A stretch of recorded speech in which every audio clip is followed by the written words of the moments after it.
Hello, everybody. It's Michael Hollands once again for Sound of the Movies.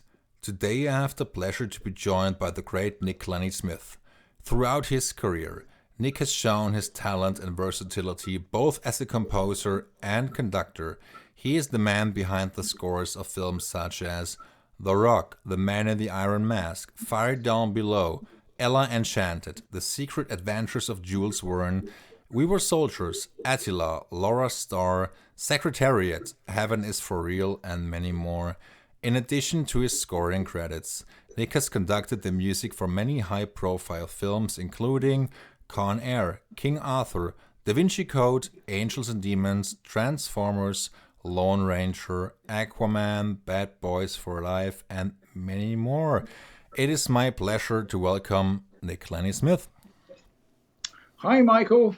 Pleasure to meet you on our Skype connection. It's great to talk to you. What a fabulous introduction. Oh, thank you. Thank you. Quite good, isn't it? And thank you very much for taking the time out of your schedule. I really appreciate that, Nick. Before we talk about, specific projects, before we go into detail, I would like to talk about your musical education. If I am informed correctly, you studied at the New College at Oxford, right? That is correct. From the tender age of 8 to 13. Little did I know what was going on at the time. I was just sent off to boarding school, which was not so great because I did miss my family. But I did get to sing with this exceptionally brilliant choir, professional choir, in this amazing acoustic cathedral in Oxford, and singing different pieces every day. So it was like such a thorough musical education that really was going on without my really being aware of it, because it's just something I did every day. I'm not sure that I'd be doing today or doing the rest of my life without having that as a start. There are a few other people who went to choir school in our composing fraternity, and Harry and Rupert Gregson-Williams are two examples. Ed Shermer's another, and several in England. It's a very English tradition, choir school. You go to an ordinary school, but then you go and sing these amazing pieces of music in this incredible acoustic with this incredible choir. And I thank my parents very much.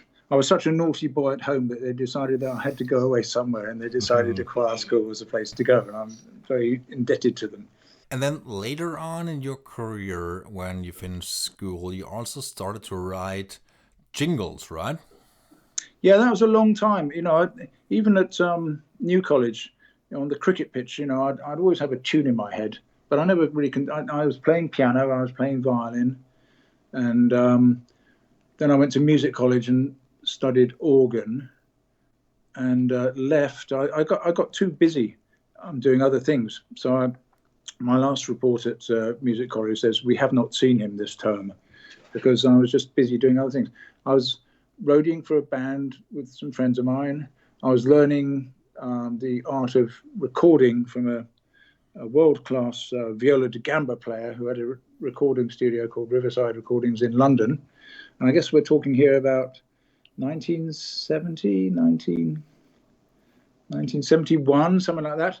And he had, there were 8 tracks, I think, maybe 4 track, maybe 8 tracks. The Sgt. Pepper was 8 tracks, so there were 8 tracks. But they were like a mortgage away from most people.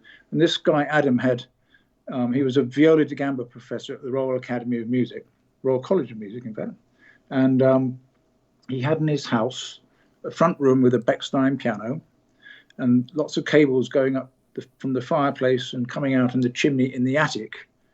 And then connected to, he had 6 Revox, old 2-track Revox Swiss A87s or something like that, 2-track machines, and this box that would start them all off together.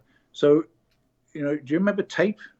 Yes. On computer, you got to be fairly old to remember tape. But you had 1/4-inch tape, and you put it on it, and they used to have between different pieces of music, and the tape was usually brown back or brown black or whatever on the backing, and then you'd have a white or red or green leader, as it was called, which was non-magnetic tape, and we'd put white, see-through tape, and the photoelectric cells in the transport, when it saw through, then it would stop.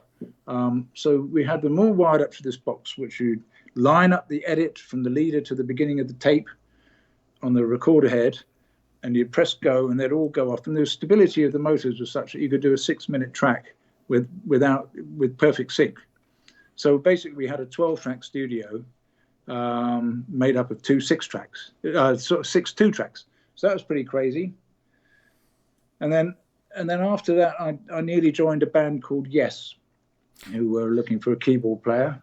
And then after that, I learned, I did more engineering. Then I was in bands, and then I came back to London, and this guy Adam that had run the studio by then moved to a 16-track studio, a proper 2-inch tape.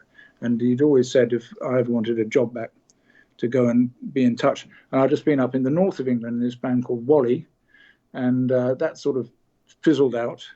So I thought, well, I can come back as an unemployed musician, or maybe go, because I was a keyboard player in that band, or go back and do some more recording engineering, which is what I did. Eventually, all sorts of people would come through that door of that studio. It was amazing, the stuff we would record. And one day, for a weekend, these 2 people, a guy called Alan Tarney and a drummer called Trevor Spencer, booked the Saturday and Sunday. They put down 7 songs, 16-track, as demos. And they were fantastic. They were master quality. Alan played everything and sang, and Trevor played the drums. They became regular clients and eventually became very successful. Alan came in very despondent one day. They had a deal with A&M Records, and their first album did okay. It was produced by a guy called David Kirschenbaum. And they came back to record some demos for their second album, and Alan was a bit despondent, Meanwhile, a very good friend of mine from music college days called Richard Harvey he was dating the lady that managed the studio, and he had this thing called a Polymoog, which he just bought, which is a polyphonic Moog synthesizer. And Alan came in one day and said, "Whoa, this is great sound." And he just on the spot wrote this song called "We Don't Talk Anymore." And there's a guy called Bruce Welch, both Alan and Trevor, another guy called Terry Britton, who's another songwriter, and a now sadly dead amazing guitar player called Kevin Peake. We're all Australian. They're all 2 of them were many generations Australian, and 2 of them went over in the 50s, when if you were English, the government would give your family 50 quid if you would go to Australia and start again. So 2 of them came from that. But basically were teenagers growing up in Adelaide, I think. And they were in a band, and then they decided they ought to go to London. So they became the band on a boat that went from Australia to London. Within 2 weeks of landing in London, they were all in a guy called Cliff Richard's band, who was like the English watered-down version of Elvis Presley, if you like, but still an amazing singer.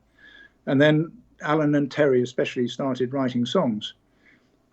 And so Alan came out with this Polymoog, We Don't Talk Anymore. And there's a guy called Bruce Welch, who was in the Shadows, another English rock and roll band that used to be Cliff's band and Cliff Richard's band. And Bruce said, "What are you doing?" So I said, I'm a bit worried, because they were like ruling the roost of session players as a drummer and bass player. Alan was a bass player and Trevor was a drummer. He said, I'm beginning to think maybe I did the wrong thing by giving up the sessions to pursue the writing. But I've just got this one that I've written today. And Bruce says, "Well, let's play it." So he played it. And Bruce said, "Can I take a cassette?" Because, cassettes, if you remember those. 2 weeks later, Cliff was in the studio recording his voice on it. 2 weeks later, it was out and #1 in the charts. So that sort of changed everything for Alan and Trevor. And suddenly we started making all these records, and I was engineering all these big hits, which was fantastic.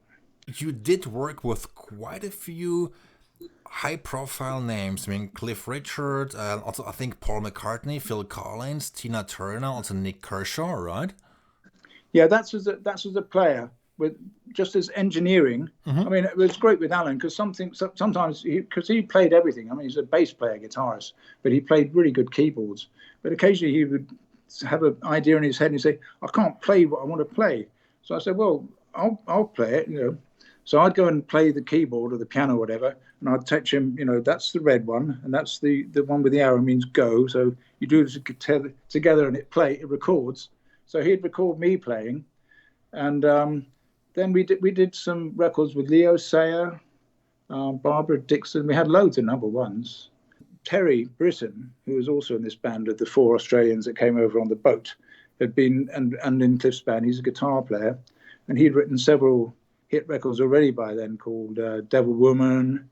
He phoned up Alan and said, do you know any keyboard players? I've got this Tina Turner record that I've been asked to make. And Alan said, well, I'd recommend Nick. And he said, well, he's your engineer. He said, no, he's a great player. So I went and met Terry, and that was the start of another long-lasting relationship where I would be a keyboard player rather than a recording engineer. So that was Tina Turner. What's Love Got to Do with It? I haven't seen yet the documentary, but I hear it's very, very good, the new Tina Turner documentary. I haven't seen it either yet, but I will be sure to check it, because Tina Turner is one of the great singers. What an artist! Yes, absolutely. Her, Aretha, it's like she's amazing. I mean, those '80s records, they're good. We had a lot of fun making them, and they were very successful. And it was just fantastic. And after that, people would say, well, who played the keyboards on that? And it was me, and there's another friend of mine called Bill Livesey, who's another keyboard player and writer, who now lives in Nashville, who worked on the original demo for that. And one of the tracks on the demo stayed into the master. So he's part of it as well. But then people would phone up, like McCartney would phone up, and it's just really surreal, these people phone up. So come and play with me. Of course I will. I did some sessions with Phil Ramone with Paul McCartney, and some with Hugh Padgham with Paul McCartney. I did a thing in England. They had, I'm not sure if they still do it, called the Royal Variety Performance, where a show would be put on for the royalty at one of the theatres in London. And I did that with Paul and Linda. Roger Waters phoned up and said, would you? So I did some work on Radio Chaos, and then a little movie called When the Wind Blows, I think it's called, which was by Raymond Briggs. Do you remember a little animated film called The Snowman? Yes. Had a fantastic score by Howard Blake. Yes. And then a song that Ali Jones, Walking in the Air, I think it was called. And then there's another book of same artists. So they're cartoons. There's no words, so you can watch it in any language, because they're just pictures that tell the story. Raymond Briggs is his name, and this is called When the Wind Blows, which is about a dire sort of post-nuclear, or here comes the nuclear, the end of the world. And who did they phone to do the score? Roger. So I worked with him on that, and then he phoned up a few years later and said, look, I've been asked to do this gig. I stupidly did an interview with somebody, and somebody said, oh, when would you ever do The Wall again? From his days with Pink Floyd. And he said, oh, when the Berlin Wall comes down. So, of course, when the Berlin Wall came down, they called him on it. And I'm very happy that he called me to be a part of the Bleeding Heart Band for doing that fantastic wall at Berlin. And I guess it was 1990. Yes, Pink Floyd's The Wall, and I was going to ask you about this. I mean, so much history there. I mean, that must have been a tremendous opportunity for you before you got your break in film scoring. Yeah, I mean, it doesn't get much better than playing a gig for 450,000 people with Roger Waters, right? Yeah, that's huge, yes. Yeah, and he's a superb gentleman. I love him to bits. I think he's just going out on the road again with a thing called This Is Not a Drill, which of course is probably about the climate change, and it is certainly not a drill what we're on. So I mean, he's truly been an inspiration all my life. I mean, I'll tell you another story of. You remember The Dark Side of the Moon? Yes, I do. That album, and again, that was another friend of mine, Storm Thorgerson, that did the design of that album cover. But there's this fantastic track on there called Great Gig in the Sky, with this beautiful female voice. It sounds sexy as hell. So her name was Claire Torrey. And jumping ahead to when I did start writing commercials, Maggie Rodford, who now runs Air Edel, the production company that I and so many other talented people worked with. I think it was doing a McDonald's, I can't remember what commercial it was. I think it may have been McDonald's. She said, "Oh, should we get Claire to sing it?" And I said, "Claire who?" And she said, "Claire Torrey." I said, "You mean Claire Torrey would come and sing on my piece of music?" Wow. So I was expecting this goddess to walk in. And Claire is a beautiful lady, but she's not as tall as I'd imagined. But when she opens her mouth, just this amazing sound comes out. So, I mean, what a blessed life I've had. Do you still write some jingles these days? I haven't written a jingle since the 90s. I left there. I've done a couple actually in America, but it's not something I actively pursue. You know, back in the 80s and the 90s, where I suppose I started writing at Air Edel around 84, 82 maybe even. I used to engineer in there. They had a little 8-track demo studio in London, in near Paddington. So I got to work with these amazing people, like Hans Zimmer, guy called Roger Greenaway, who, God bless him, wrote so many hit records with Roger Cook and Roger Greenaway. You know, they had loads of hits with the Drifters, and you know, he got asked to do this demo for Coca-Cola for Air Edel. And he said, okay, they said, but they're looking for an anthem. So he said, okay, I'll do the demo. So he did his demo, and they said, yeah, it's nice, but it's not what we're after, really. So he thought, well, I like it. And he made it into a record called I'd Like to Teach the World to Sing in Perfect Harmony, which you may remember. And then, of course, Coke said, we've got to have that, because it went #1 all over the world. And they said, we've got to have it. So, of course, they had to pay much more. And it became Coca-Cola Is, you know, the real thing. Wow, great. And then who else was there? Richard Harvey, my great friend and BAFTA-winning composer. Right. You and Richard actually, if I'm not mistaken, ran the Snake Ranch together, right? That's right. We did run the Snake Ranch, and we didn't quite run it into the ground. But the Snake Ranch was we were businessmen, and we were not the best businessmen, but we had a recording studio that actually survived for over 25 years. We started it in 1979 at an old preview theatre at an old film lot, which is still, I think it's owned by the Scott brothers now, called Shepperton Studios, just outside of London. And there was this preview theatre called the Snake Ranch.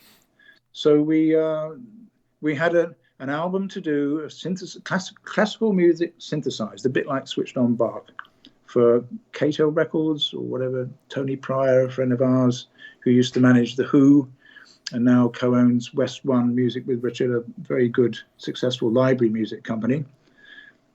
But they said, we'd love you to do this synth album. And we had lots of synths, but nowhere to put them. So we rented this space, which is a 500, it was a preview theatre, so it was big. It would have seated probably about 500 people, but there was none of the chairs were in there, so it was just this open space. Stanley Myers, another Air Edel composer. Stanley was like a mentor to so many of us people at Air Edel. He was a fantastic writer. He gave me my first film scores to do, film cues, Hans's first film cues, Richard Harvey, Graham Prescott, Harry Gregson-Williams. Stanley was just, he couldn't say no, so he'd do all these things, take on all these things and need help. But I mean, he and Hans then really formed a relationship for the last couple or 3 years of his life, where Hans would do everything with his Fairlight. And they had a studio together called Lily Yard, which was just up the road from the Snake Ranch. And we were all very, very good friends. So if they had something in, they needed some headphones, they'd borrow ours. And, you know, we were always swapping gear around so that people could do what needed to be done. But the Snake Ranch was fabulous while it lasted. Several people came along learning engineering and decided that was not for them. And several also decided, I love this, and got really good at it and actually made a career. So I loved the fact that it was a launching pad for so many people. And the concept was all about, we have all these synthesizers and we're fed up of taking them to different studios. Why don't we just set them up and have everybody come and record here? Which they did to a certain extent. And like I said, it lasted for 25 years when studios were dying daily in London. You know, there's desiccation. So, they moved from there, the Snake Ranch, to another place in Shepperton Studios, because they had, I think, Holoco took that over, who made holograms, because the place was pretty much owned by the Who in those days. So we had to move around to an old prop shop, where they would make props for the movies they were filming. It was called the Psychiatric Wing, which we thought quite appropriate. But it was in the winter, and it had this huge industrial heater in the roof, because it was basically not quite open air, but it wasn't a des res. It was like a big workshop, So when this industrial heater was on, you couldn't record anything because the noise was so terrible. So you'd have to turn it on to warm up. We used to have fingerless gloves, so you have your hands would be warm, but the fingers you could still play the keyboards. Yeah. And then if you needed to record anything acoustic, you'd turn the heater off and then record until it got too cold to carry on. Do you remember the Hans Zimmer documentary, which was done for Arte? It was called Hans Zimmer, The Sound of Hollywood, and they actually do have great footage. I think it features the recording session of 2 Deaths. Oh, yes, 2 Deaths. That was a fabulous. Yes, I mean, Hans and I came over. He loved to book. We eventually ended up buying there's a guy who had a garage behind him. We sort of enclosed the garage and made a second studio. So now we had 2 24-track studios. And Hans loved to come and book the smaller studio, take all the equipment out of it, and arrive from America with all his flight cases, with all his gear, and set it up. And I think in that time we did 2 movies at the same time, 2 Deaths and Beyond Rangoon. 2 Deaths was an extraordinary. We had Tony Hymas on piano, very small string section in the Snake Ranch, but it sounded fantastic, And then Beyond Rangoon, I think, was the first sessions we ever did at Air Studios, Air Lyndhurst in London, where we had many more players, but the sound of the Snake Ranch recording is so visceral and in your face. It's a fabulous recording. We have these amazing players. You and Hans worked on quite a few movies. I mean, there was K2, Calendar Girl, yes. Point of No Return, yes, The Preacher's Wife, yep, Drop Zone, The Renaissance Man. You're right. Cool Runnings, The House of the Spirits, The Lion King, Crimson Tide, Beyond Rangoon, 9 Months also. Yeah, Hugh Grant. Yes. Yeah, we go back a long way. You see, we met back in Air Edel. I've known Hans since he was 17 or 18, I first met him actually at Riverside Recordings.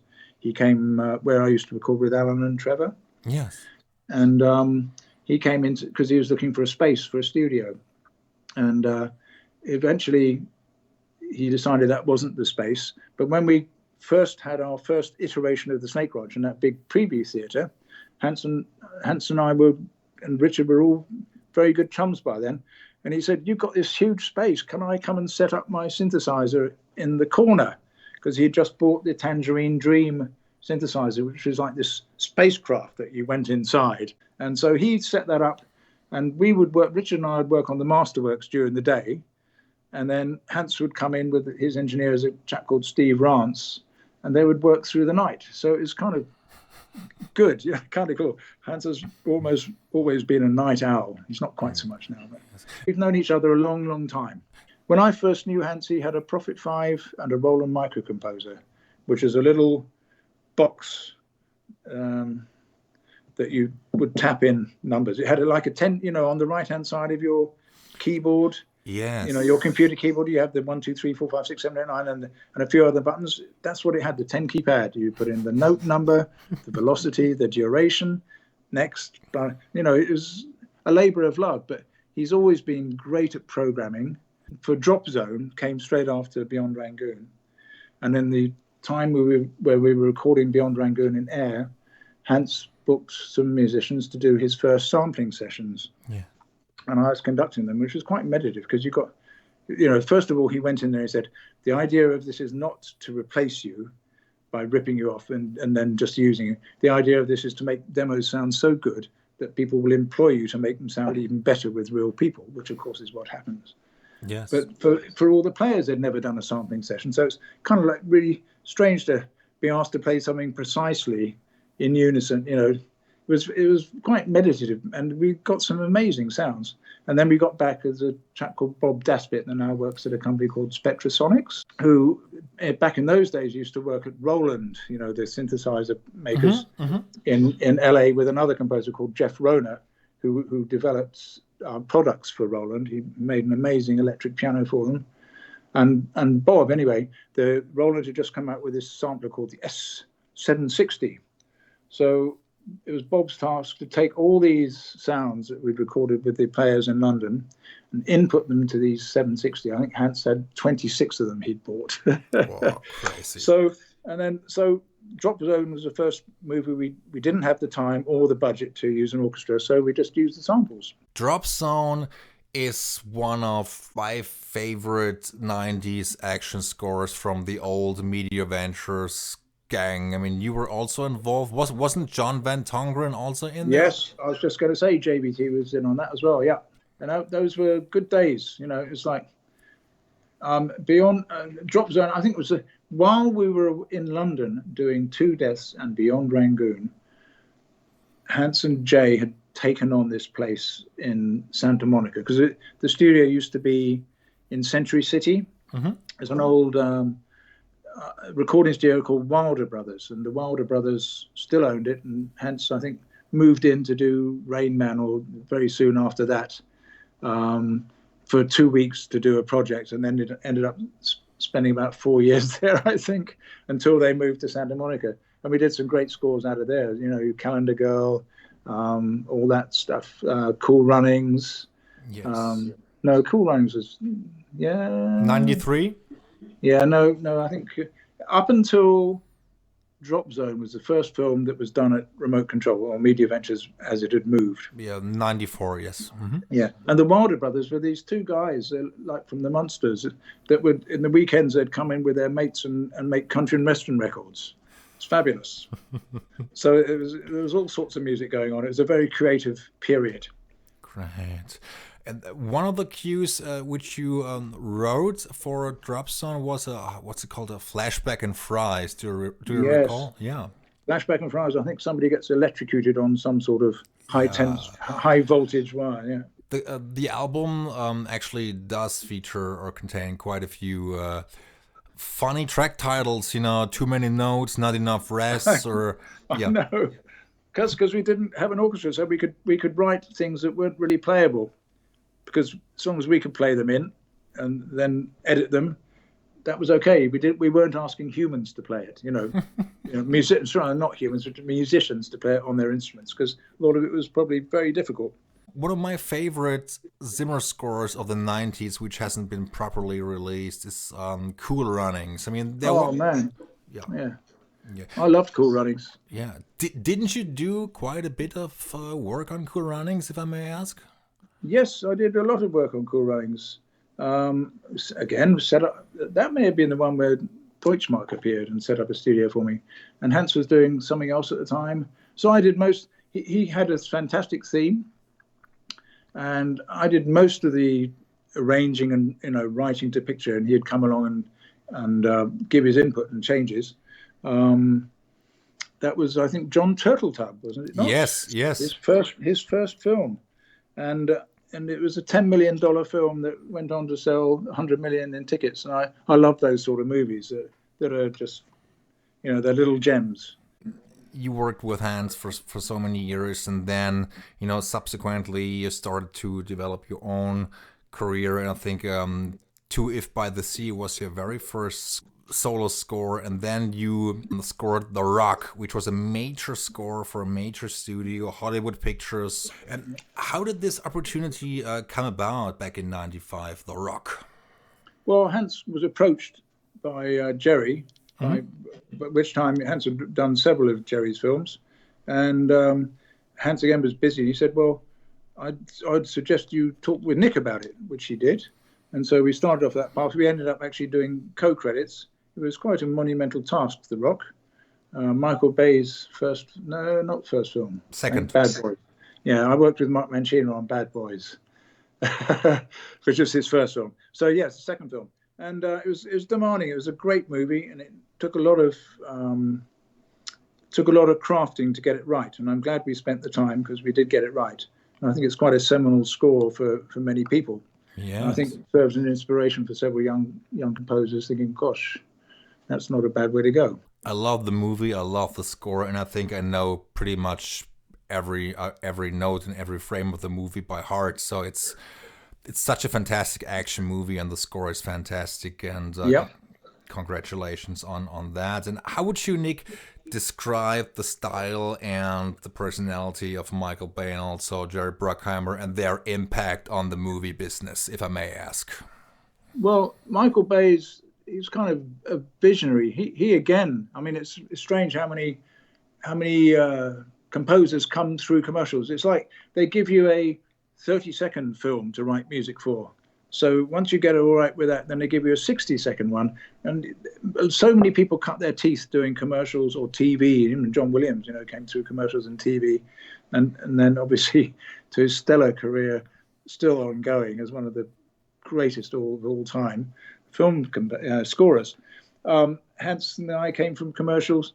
Michael Bay came from commercials. He did very famous milk ad back in the 80s, I guess. And the Scott brothers started in commercials. It's like people cut their teeth doing short things, and then they get given the budget to do a long, big thing by a studio.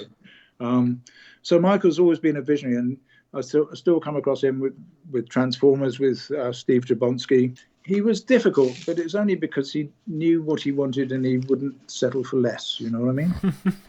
Yeah. And Jerry is just an exemplary producer to my book. I mean, nobody works harder on a picture than Jerry Bruckheimer. It makes you want to raise your bar because he's working so hard. You've got it. It's infectious. Yes. We're all going to really give our all. Well, not that we don't anyway. It's just that Jerry's he's very much hands-on. In many ways, it's like the film composer is usually hired by the director, who's given that go-ahead by the producer. But there's always a chemistry between the director and the producer, who's the more powerful in a particular movie and whose voice deserves to get heard or does get heard, who shouts the loudest. But I mean, I've done many films with him, and I've got the utmost respect because he deserves every success that he has because he works so hard to get it. Crimson Tide, which was, that again took a lot of sorting out. Hans went to Jerry and said, I've got this idea for a Russian choir. And Jerry said, you've got to be kidding. So it took a lot of persuading until suddenly he said, yeah, I get it. Actually, that works really well. And then I did a lovely version of It's For Those in Peril on the Sea, which is a hymn, really. And it's strange in America, it's the hymn of the US Navy. And in England, it's the hymn of the Royal Lifeboat Institute, who, the people that go out and save lives in peril at sea. So it was quite moving to be asked to do an arrangement for such an amazing choir. Oh, Crimson Tide, I think it's one of Jerry Bruckheimer's best productions and one of Tony Scott's best movies. It's a really, really great film. Great. Gene Hackman, amazing cast all round, And it's a great score. I still love that score. We still do some bits from it live, but there are bits that we don't do that deserve having another outing as well. There's some great stuff in there. And thank you very much for sharing your thoughts on Jerry and also on Michael Bay. And it's on the record, and I think also Mark Mancina, he spoke about Michael Bay also when he talked to me, and I don't think they got along too well. Well, Michael's got quite an ego. I think a lot of directors have to in order to achieve what they have to achieve. Being big and leading is quite the way to go. I mean, that certainly doesn't apply to all of them, but I mean, doing Bad Boys with Mark was quite revelatory, really, and it was a success. He's not been the most easy person to work for, not only from composers but also for crews as well. Yes. But I think he's toned down a bit now, and he still makes some great looking films. Yes, fantastic Yeah, cinematography no, in yeah, there. Yes, no. yes, He's a genius, so a genius is allowed to do whatever they want to do, right? But as yes. long as you don't hurt anybody. No, no, no. That goes without saying. Bad Boys was his first major motion picture. I think it's still one of his best. I think The Rock may be my favorite, and also Harry Gregson-Williams also worked on The Rock. Yes, yes. And it must have been a tremendous task and challenge to really make it work and the work for Bay and Brockheimer. And I think the film still stands as one of the 90s finest action movies, and also scores. I mean, it's just fantastic. You know? Well, thank you very much. I mean, yes, it took a lot of doing, but it was worth, it was worth all the energy that went into it. Paid dividends because it really works with the film. Do you recall any specific scene of The Rock which you scored, which was really difficult in particular or really inspirational?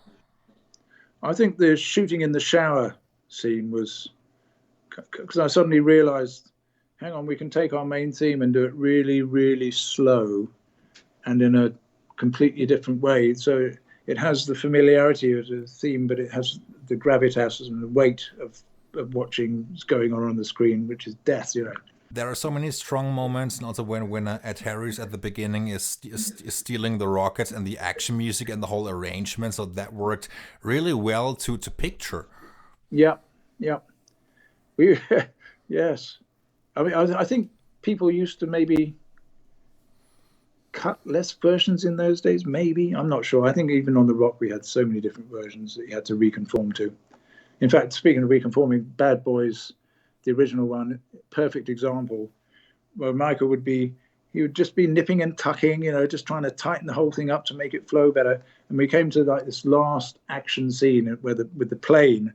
And it's like, I don't know how long the piece of music is, 12 minutes. It's maybe even more than that. It's hugely long. So it was probably 14 and a half or 15, the last version before. But suddenly, like 2 days before recording, we had this new whole last scene.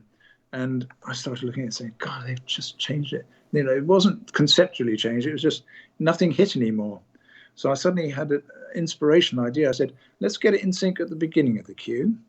And let's get it in sync at the end of the cue and adjust the tempo of the music so that those match up. And suddenly everything hit again, because he'd just taken a couple of frames off the beginning of each shot and a couple of frames off the end of each shot to shorten the thing. And it saved us because suddenly 5 minutes, we'd pretty much solved the problem. There's a couple of little things that needed massaging. But when I first looked at it, I thought this is going to take days to catch up with what they've done editorially. But it was literally a couple of frames here, a couple of frames there on every shot, means that by just speeding up the whole thing very slightly, the music stayed intact and it hit the picture perfectly. I would love to talk about the collaboration with Randall Wallace. Yes. Now, you when you phoned up the other day, I said I was right in the middle of something. Mm-hmm. I was actually in the middle of a telephone call with Randall Wallace, who's just saying to me, would you like to score my new movie called The Swiss Guard? So, of course, I said yes. I think I've done every one of his major motion pictures, starting with The Man in the Iron Mask, I guess all those years ago. Mm-hmm. He obviously got flooded with it's a great film. It's a great story, great cast. And obviously all the agents had been trying to get their composers' show reels to Randall. And for some reason, he just heard mine and thought that this is the chap I want. And everybody said, no, you shouldn't use this, or, use that more famous person. And he said, no, actually, I like Nick's music and I want to use him, which I will forever remain grateful for him. He's a great friend of mine, Randall, ever since then. And we've done many successful, always fun, and I think always brings the best out of me in my music collaborations. Yes, I mean, you have scored The Man in the Iron Mask, We Were Soldiers, Secretariat, which I just rewatched yesterday, and also Heaven is for Real. Right. And then now coming The Swiss Guard, which is going to be a fantastic action thriller. The Man in the Iron Mask was very special to me because it just formulated this relationship where Randall is always, again, like all directors, it's always a collaboration, a composer and a director. We're supposed to give them something they couldn't think of for themselves and be delighted by, and we're usually the last creative souls on board. Yeah. You've got the writer, obviously, and the director and the actors, editor, hugely important. And then suddenly, we need some music. We've run out of money. Let's get a composer. So you're usually the last soul on board, unless there's stuff to be done in pre-production for actual filming too. But it's interesting because we bring our own thought process to something fresh. We haven't seen the picture before. We haven't been through all the politics of getting it to the stage where it is, which is being edited, and the performances are recorded. So we have an input, a chance to maybe say a point of view that the director thinks, I hadn't thought about that, or I hadn't seen it that way, and bring a musical idea where it's juxtaposing, is almost against what you would think would happen there musically to reflect. So it puts you in a different mindset because it's not what you'd expect to happen. And I think what's also interesting about working with Randall Wallace is the fact that you get to work on different movies. I mean, Man in the Iron Mask is a period piece, if you will, also action oriented. Then you have the war movie drama, We Were Soldiers, something more spiritual, also a drama, Heaven is for Real, and Secretariat, the inspirational racehorse Disney movie. So there is a lot going on. Yeah, no, I loved all of that. They are all so different. The only thing that remains the same is a close bond between composer and director, and always striving to serve the picture the best. When Randall phoned me up for We Were Soldiers, and I had a look at the script, and I said, I don't know, I don't like so much blood and gore. He said, okay, I don't want you to score the action side. I want you to be the soul of the people, and especially the people back home, the soldiers that are dying. So that was kind of interesting, and allowed me to do a different slant. It's quite a spiritual war film in many ways, and there's an action cue at the end, but that's the only one which is the final battle. That's the only one I had to score, apart from some sort of sound effecty, dark stuff for some of the other terrible things that happened there. It was a very interesting film because, unlike most other Vietnam films that are all about the drafted American soldiers, these were actually at the beginning of the war, where it was just regular soldiers who'd signed up to be soldiers. They weren't drafted away from their lives. So it's quite different. And also the concept I always enjoyed was working with slight Vietnamese music flavor and American music flavor, and gradually bringing them together as you realize that although they're on opposing sides, they're all human beings, and they're all suffering the same sort of ups and downs and devastations, both sides.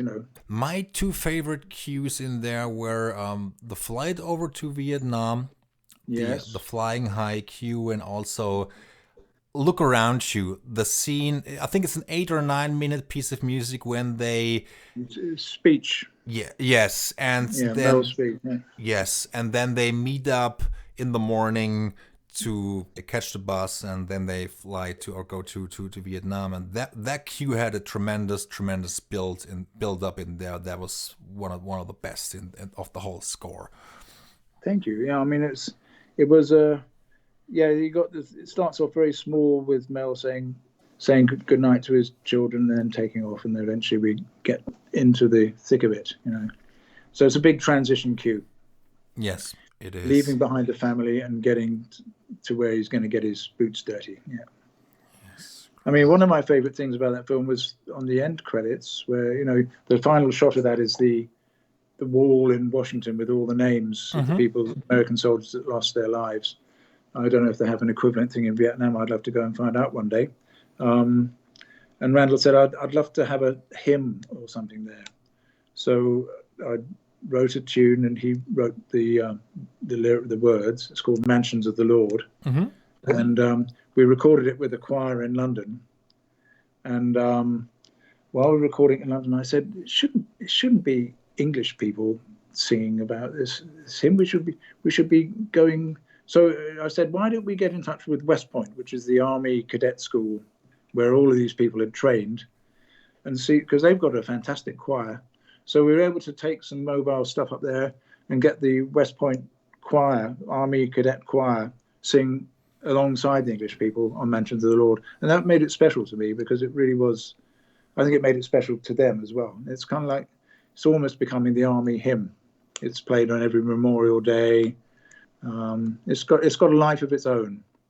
They, when Ronald Reagan died, at his funeral in the National Cathedral in Washington, at the end of the service, they play that hymn, and then they use that whole music to take him out of the cathedral and put him into his car to go wherever he goes next. That's another thing that I love about some of the music, and it's happened with Randall twice now. You have your music played at the funeral of the President of United States, where I had no idea. Just somebody from his office phoned up and said, "Turn on the TV, Reagan's funeral, they're playing your music." And I thought, well, that's pretty amazing. Then the other one was my mother, after the Man in the Iron Mask. She used to like watching ice skating, and she lived in England, and she said, "I'll just watch the European finals for the ice skating, and there's a guy, Russian skater, that's playing to your music he's skating to your music from Man in the Iron Mask." I said, "Oh, that sounds amazing." So he won the European finals, and then it came to the Olympics. He used the same routine and my piece of music and won a gold medal at the Olympics in Salt Lake City, I think it was. Wow, great. So that's the thing. How, out of the blue, how does that happen? Something has because you write a score for a movie, it comes out, it lives its life in the cinema, it does well or doesn't do well, then it goes onto TV, and then some of them stay being played forever and some of them kind of disappear. But it's always that's the only life that music has, is associated with that movie. So it's nice when something has a second life and can go and do something completely different. Yes, when it actually takes on a life of its own outside the movie. So that's really, really gratifying, Yeah, it was beautiful. Both of those experiences meant a lot to me. Yeah, it was really nice. Great. And I'm looking forward to Randall Wallace's new movie, The Swiss Guard. Yes, it should be quite something. And that's, I think, you and Randall, you have a good collaboration, and lots of stories to sink your teeth into, and also maybe to be inspired by, acting performances and the writing. I think you really have something going there. I'm looking forward to it very much. I mean, it's going to be an interesting juxtaposition, because I can't really tell you too much about it, but I mean, it's set in Rome. The Swiss Guard are the Pope's private army, if you like, and have been for centuries. They look after the Pope. So it's about that sort of thing. So there's going to be a lot of beautiful music, and then of course it's an action thriller. So there's going to be lots of really quite violent music as well, and also just a motor of trying to keep suspense going. I think we never want to let the audience off the hook, between the major scenes. So I'm looking forward to that, and it's just very early days. I think they're hoping to film in January next year. So if I have some ideas developed by then I'll be scoring it straight after our tour with Hans, and then it'll be out later in the year next year, I guess. Right. If all goes according to plan, if we don't have lockdowns and all that stuff. Oh yeah, so let's see what happens there. And I mean, it's also been amazing during this last year to see. I mean, most of my musician friends are there's no more live music. There hasn't been live music for over a year. But people have come up with very creative, just, again, only possible in the last 5 years. People have got a laptop and a home studio and a good microphone. So, our people from the band, Tina, the cello player, Rusander, Leia, the fiddle players, they're all able to do work remotely from home, which is fantastic. I mean, otherwise there would have been nothing for them to do, Yes. So people have been very creative in this terrible environment and have come out with some really quite interesting, collaborations and ways of doing things, because you have to find a way to do it, Yes, and technology, of course, and the development of technology is a huge plus, of course. Absolutely. It couldn't have happened 5 or 10 years ago. People couldn't have afforded it. I mean, when you look at the Snake Ranch, how, two 24-track tape recorders, Dolby noise reduction system. I mean, you could buy 10,000 laptops with the amount it costs to just buy that stuff. Yes, yes. It's very different, Okay. but it's fabulous. Nick, there is one score I would like to briefly talk about, which is called A Sound of Thunder, your collaboration with director Peter Hyams. Yeah. I mean, as I understand, Nick, the film had huge post-production issues. Did it also affect your job and your work on the score? Not really. I mean, I would just work with what I had. The thing about that film was it should have been a $250 million film for special effects, but it wasn't. It's more like a $30 million film. So the effects let it down badly, I think. I'm not even sure if I ever saw the final thing, but I actually really enjoyed writing the music for it. Peter was an interesting person to collaborate with. Occasionally he would change his mind. This happens with records, this happens with films. You get a cue that you like and the director loves it, and he obviously plays it to his friends and they say, oh, I don't know about that, and he comes back and says, no, actually I don't like it at all. So you do something different. And it was a great concept. It's a short story from a science fiction writer. It was a film that didn't really realize its potential, but I still enjoyed writing the music for it and had a lot of fun recording it in London, I believe. Great. And speaking of people changing their minds or having a change of heart for whatever reason, didn't something similar happen on Highlander? Yeah, that was strange. I did the music for that. Again, I don't think the world's best movie. No. First time we came across the Weinstein brothers was on K2,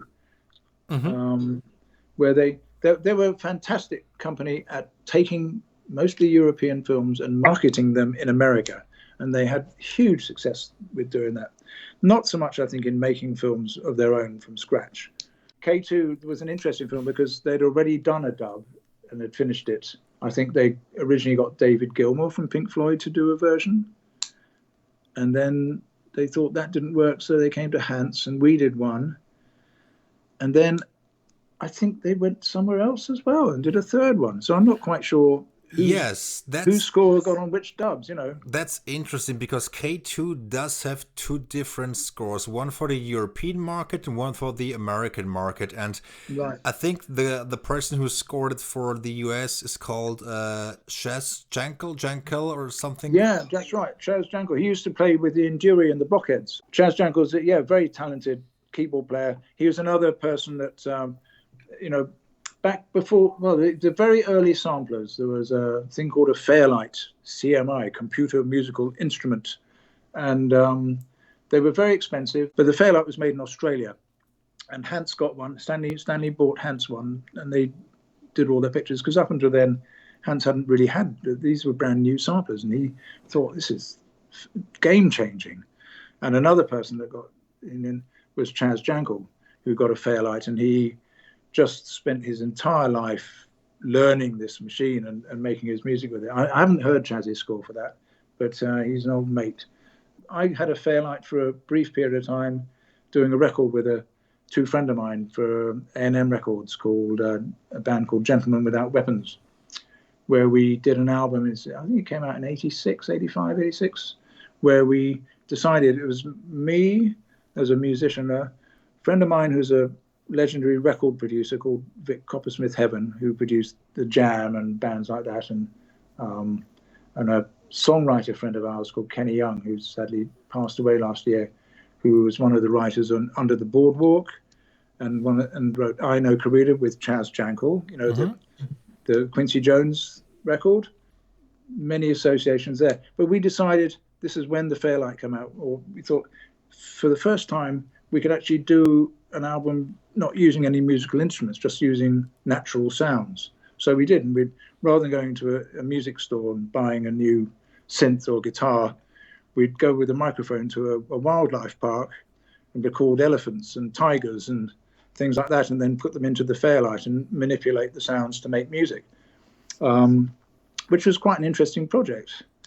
And the lyrics were more man loved planet than boy loved girl. So it's kind of like an environmental album, if you like, which A&M Records put out. And unfortunately, God bless Jerry Mawson for signing us up, but they put this sticker on the CD saying, the first New Age rock and roll album. And I thought, that's completely crazy, because no New Age is going to buy a rock and roll album, and no rock and roller is going to buy a New Age album. So it got great critical success and virtually no sales. But it was a very fun project to work with Kenny and Vic on. And I was listening to some tracks the other day, and they still sound very good.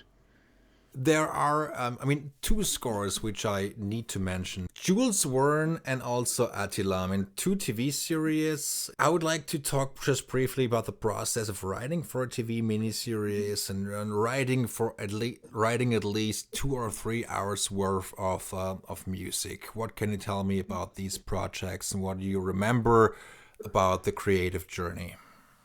Well, Attila was, I think, 3 2-hour things or something. It was a lot of music, but it was only 3. So, and that was a very enjoyable process to work on. I wrote that in Virginia and recorded it in Budapest. He's one of the most terrible people in the world. There's a fabulous New Yorker cartoon of, you get the after the Olympics, you have the podium where the gold goes at the top, and then the silver slightly lower and the bronze slightly lower. There's this cartoon of this guy looking like Attila with this axe dripping blood on the top position and nobody else there because he'd killed them, right? Yeah. Oh God, yeah.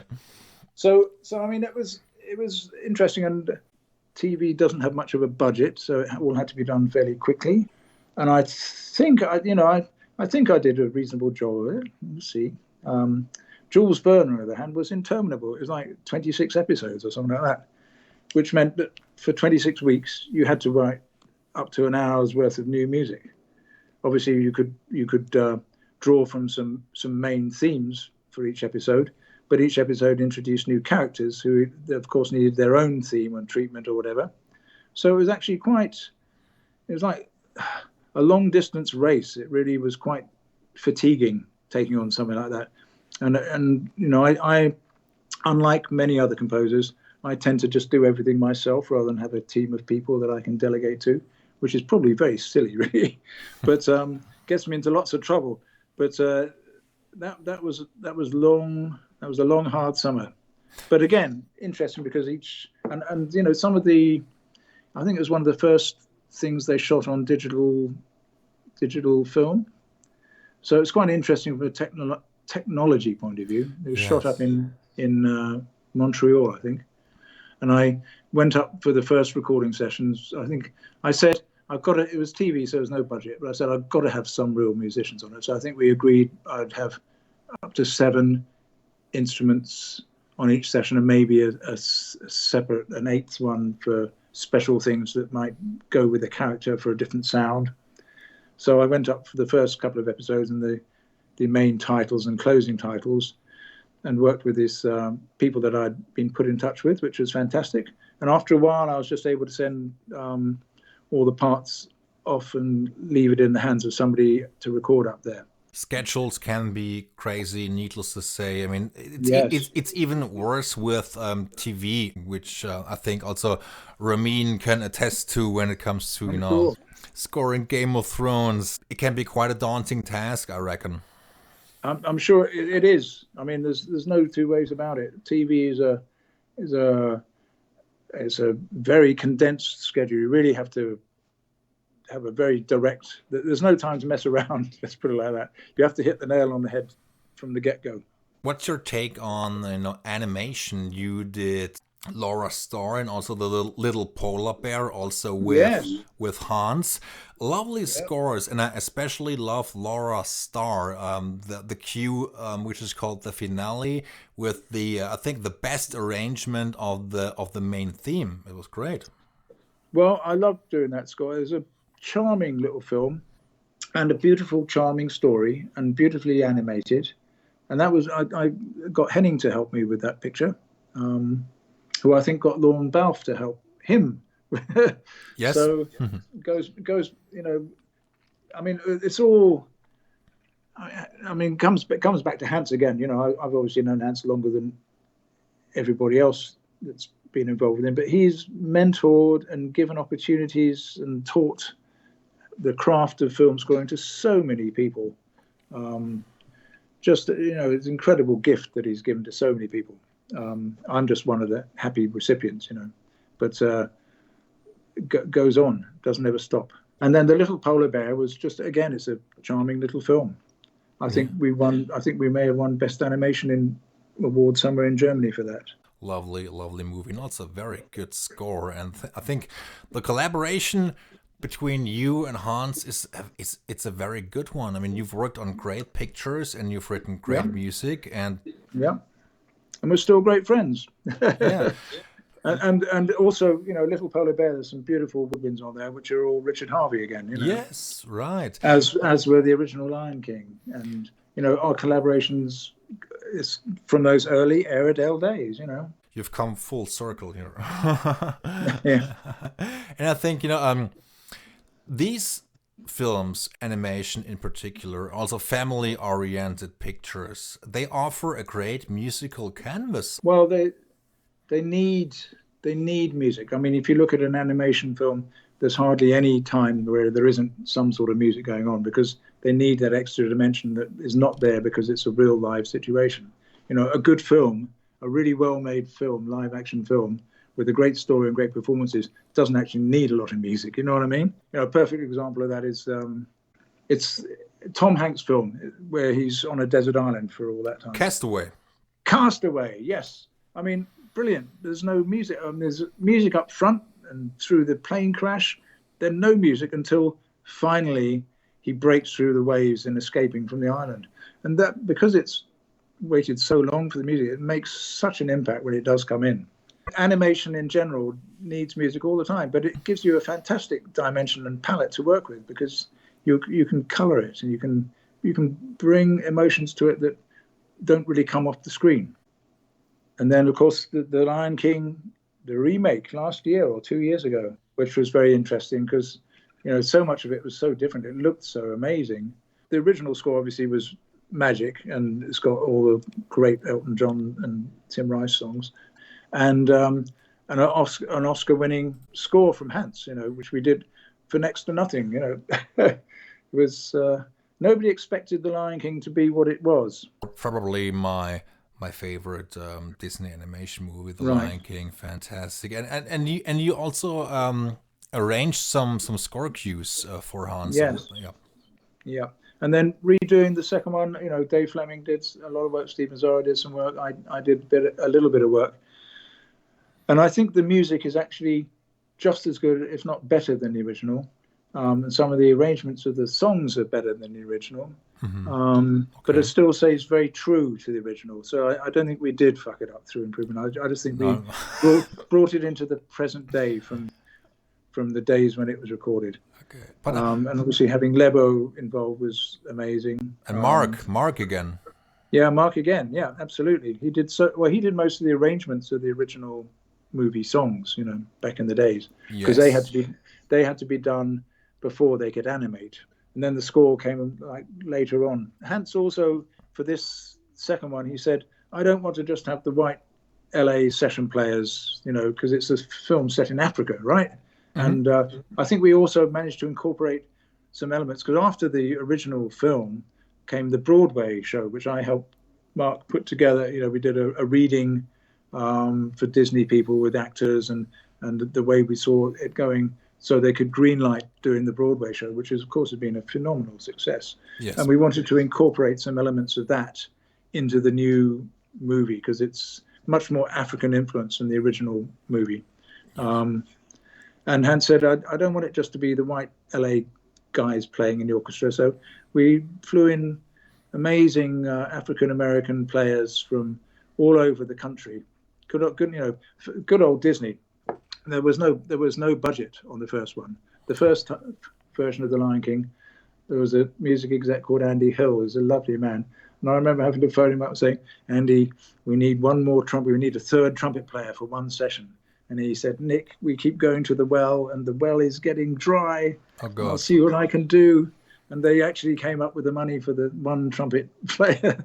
But for this one, they didn't hold back. And so we had it was to conduct this room full of amazing musicians was quite incredible. It was one of the highlights of my career conducting, I think. Not career, but just one of my most emotional sessions. It was just a fabulous feeling in the room. People, you'd have people that knew each other, people that had never met each other but knew of them. Somebody that works in the St. Louis Symphony Orchestra who's a world-class player sitting next to an LA session player. They knew of each other, but they'd never met before. So there's really a lot of love in the room. Yes, I can imagine. And The Lion King is just absolutely fantastic. And I'm so glad that Disney re-released the original score of the 95 and 94 Lion King with Hans's complete score. That's just, one of his all-time bests, I believe. Absolutely, yeah. I mean, the Stampede is just like an amazing. I just went out and got something to eat, and I came back and he'd just pretty much done the whole thing in a couple of hours. And I said, "That's berserk. How do you do that?" He said, "I don't know." And it was the weird thing about this, because you've got the pounding of the hooves. When you take the sound effects out, there's nothing there. It loses all its drive. It's incredible. He wrote that whole piece around the sound effects of all the hooves, giving the rhythms. So yeah, that's an amazing score, and yes. I'm very proud of my friend. I would like to briefly talk about the conducting process, actually, the rehearsal behind the whole process, and also making changes on the fly, and the whole recording of the music. How do you experience that, having done or conducted so many great scores? Well, I think I'm helpful there because I am a musician foremost.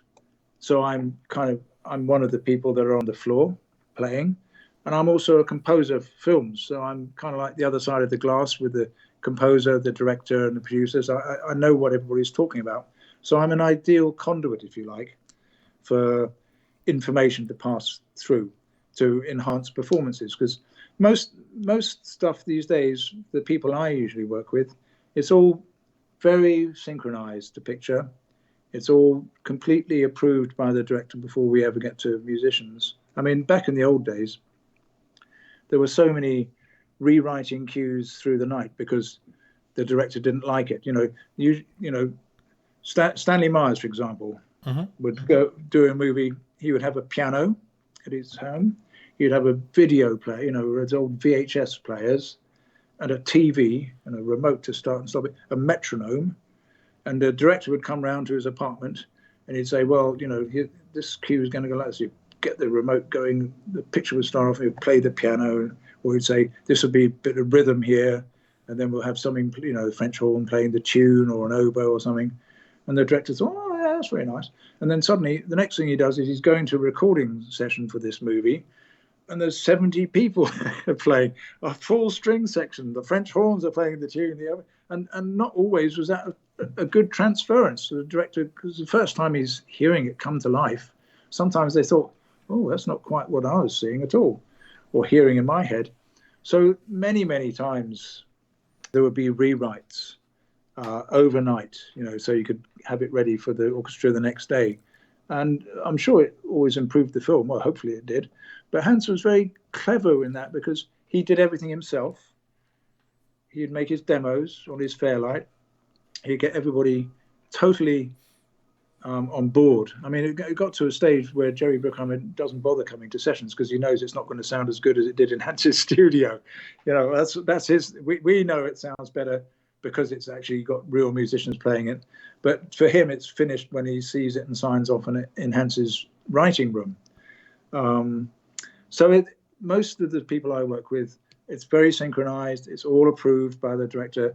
And there are occasional changes, but it's more of a nuance rather than back to the drawing board again, which happened so often, 25, 30 years ago, before computers, really. Yes. And Hans was a big person in terms of saying, I'm not going to do that. I'm going to play you the demo that's going to sound as most realistic as I can make it sound. So you're not going to be surprised when you come to the scoring stage. It does make a lot of sense. So there are fewer surprises, and you can actually make up your mind right away and say, well, I like this, I do not like that, and make a couple of changes here. Absolutely. And it's about nuance and interpretation rather than about, oh, should that chunk be there or should we have that chunk of music there instead? Yes. Rather than format. Yes, and that's what Harry Gregson-Williams once said to me. That which Hans told him. Remember, Harry, always remember the demo is king. Yes, that's right. That's right. I mean, people fall in love with demos, unfortunately, as well. So it's hard to beat them sometimes. Yes. And I mean, perfect demo for The Lion King 2 was The Lion King 1. That's a really good example, actually, where there's nothing wrong with the demo, right? It's an Academy Award-winning score. So don't mess it up on the new version, Respect. I mean, Harry's a very old friend, long-standing friend of mine. He actually came to the whole thing through the Snake Ranch, through Richard Harvey.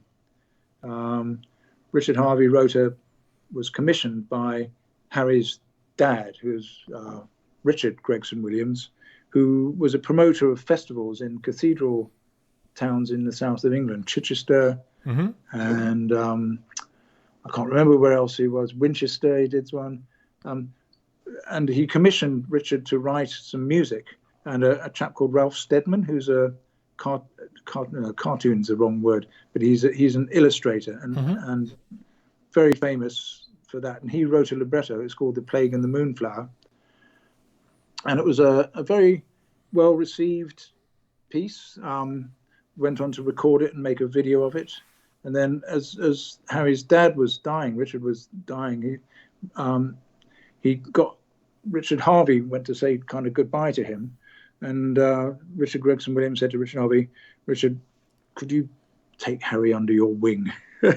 Harry, I think, was teaching at a school in Egypt or something at the time.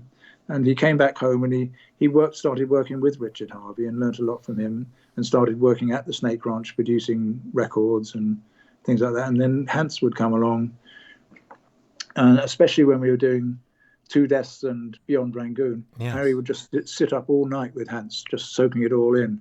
And then eventually came over to LA and stayed with me for a while and then started working with Hans there. And he's done very well, as has Rupert. Fantastic composers, really. And lovely people. Yes, I totally agree. I like them both. And choir boys. Yes. Choir boys, both, yeah. Yes, and very nice guys, really. I love them both, yes. Absolutely. So, the other conducting, I think it's just trying to get the best performance out of the musicians. Also, trying to make the musicians feel at ease so that they can give of their best. A lot of people, I think, get on the stand and start shouting at people and say, you're doing that wrong. I say, come on, I'm very different. I'm on their side because I am a musician. I know what they need in order to play well, and I try and give them that, And I'm actually off to I did a gig for Hator the only recording sessions I did, not even as a conductor, but as a musical input, was for the Minions that Hator recorded last year. Hator's another old friend, another one through remote control through Hans. A brilliant guitarist. He used to play in a band called Simply Red. Yes. Back in London and lived in Dublin for many years. And he phoned me up last year and said, I've got this Minions to do, but I don't want you to come to LA to do it, but I still want you to. And so again, here I am sitting to you. It's the same room. I'm on Source Connector program where I'm listening to the studio in LA with all the musicians, and we've got a Skype call for video so we can talk to each other. And it's like I'm in the control room. And so they do a performance. I got Ed Tribeck, who was the orchestrator for Hator, who knew the music even better than I would if I was turning up to conduct.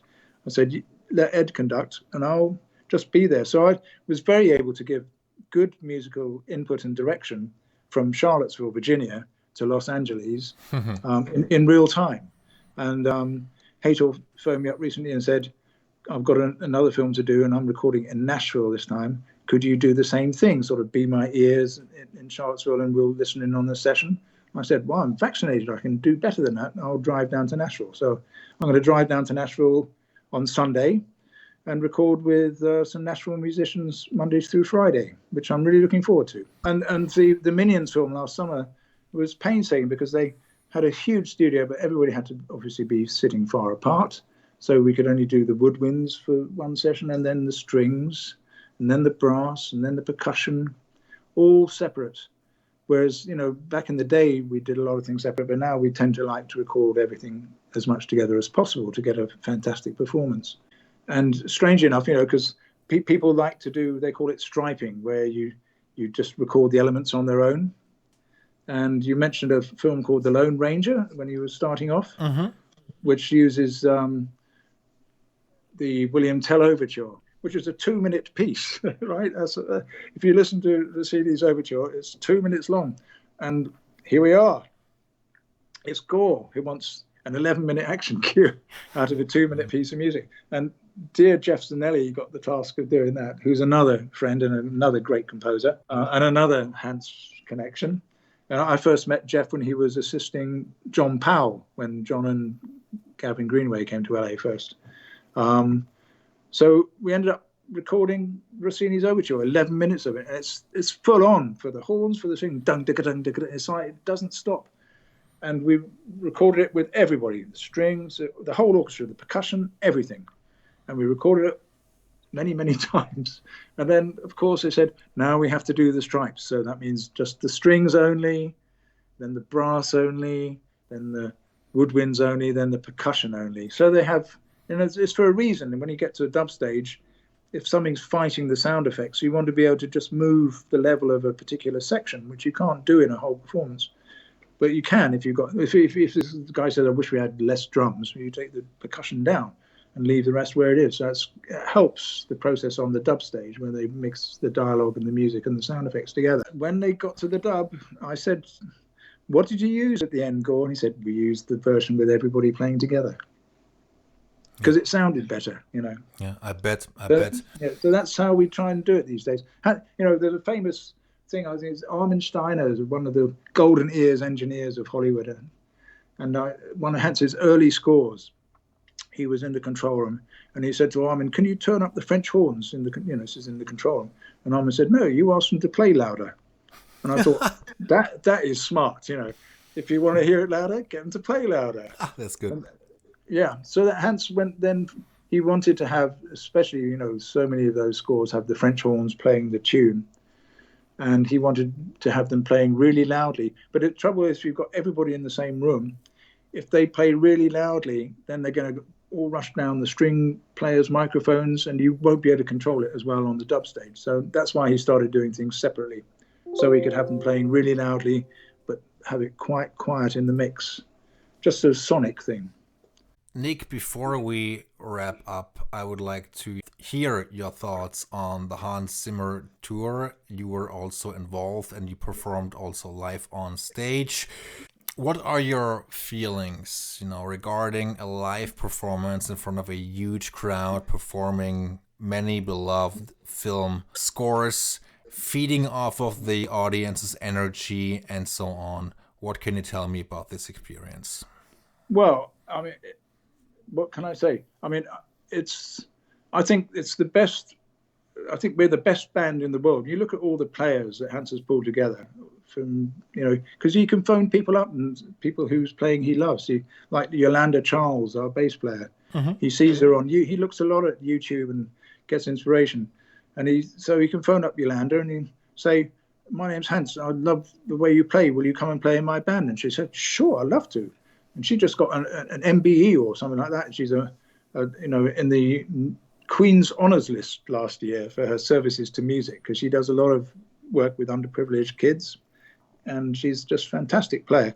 And then we've got this amazing guitar player called Guthrie Govan, who just, he's just like unique, completely unique, wonderful guitar player, top of his field.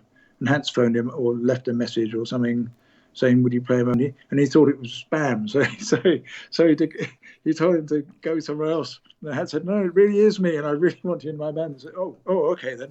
And Guthrie's like, he's a Cambridge-educated English major, one of the most intelligent people on the planet, superbly nice human being. But when he's, for Crimson Tide we do on stage, and there's no guitar on Crimson Tide, but he's made his own piece. And every time he plays his solo, he plays it differently. And we're all just listening, saying, "What's he going to do tonight?" And then the tears come down the face, because the musicianship in that band is incredible. And I think we all feel really privileged to be able to play such an amazing variety of really good music to such an appreciative audience. We're playing up to 10, 12, I think we're doing some 15,000 seaters this coming year, which is fabulous. I mean, you can't see everybody, but you can hear them when they like something.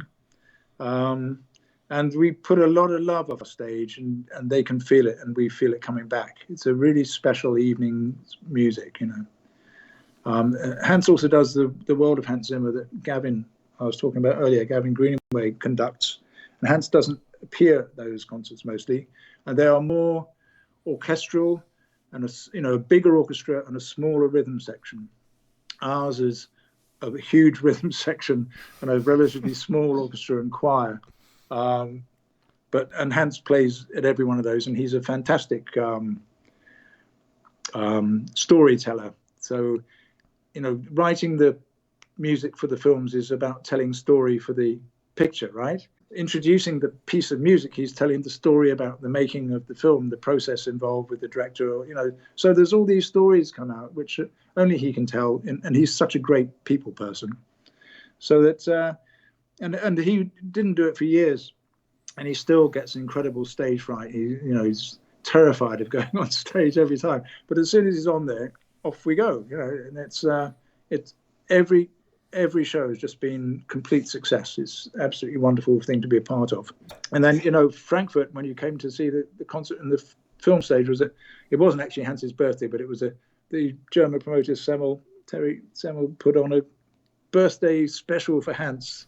And we got Trevor Horn from, famous record producer for so many great tracks, Grace Jones. He was in Yes for a while. Frankie Goes to Hollywood. You just name it. Trevor's been at the helm. And then way back in the early days, there was this little thing called Video Killed the Radio Star by a band called the Buggles that Trevor was in with a guy called Jeff Downes. And there's this little guy at the back playing a synthesizer called Hans Zimmer. So I did an arrangement for the orchestra and choir and the band. So we did Video Kills. Trevor came over and sang. That was great, yes. Played bass. And it was just wonderful. And they were showing the old video behind we have these huge video screens at the back of the stage for projecting on. And there's the old video from goodness knows when it was. But I think it was the first video that they showed on MTV, I think it was. Yes, and the song was actually, I think, recorded in the late 70s, 78, 79. Yeah. And there's a friend of ours who's no longer living called Linda Jardim, who did did all the female vocals on that. Again, back to the Snake Ranch days, So yeah, there's a lot of things that keep on resounding in our paths as we do different things, then we come together and we work together, and it's always just such a great adventure. Nick, is there anything else you would like to add about your music, your career, anything else that comes to mind? Well, I don't know. You're only as good as the next thing, right? It's what's your people say, what's your favorite thing? And I always say it's the next thing, because once it's done, I know a lot of people say that. I kind of agree. Once it's done, I don't want to listen to it for a long, long time, because you hear it. It starts off with a tiny germ of an idea that gets developed into this thing that takes 24 hours a day, 25 hours a day. Even while you're sleeping, you're thinking about it, trying to get it better and working. And then you have to record it and mix it and then go to the dub. And then I've had enough of it, Don't want to hear it for a couple of years. So it's nice to come back to things and say, oh, it wasn't so bad. And I think, Hans is having a lot of that wasn't so bad at all moments, So I think there are a lot of things that fans, he's got I'm very proud of Hans. He's kind of a household name now. And he still has his humanity and his generous spirit and his love of people and music. And I'm really looking forward to these shows and getting back with these fantastic musicians who have had such a terrible year not being able to play very much, especially live. Nick, I would like to thank you for taking so much time out of your schedule. I really appreciate that. I had such a great time talking to you, and I hope you enjoyed the conversation as well. Very much so, and I'm sorry about last week or whenever it was. But when I was talking with Randall about the Swiss Guard. No worries at all. Everything is fine. Don't worry about it. Very good. Well, I look forward to hearing from you, and I look forward to meeting you next year. And thank you very much for asking. I'm very honoured.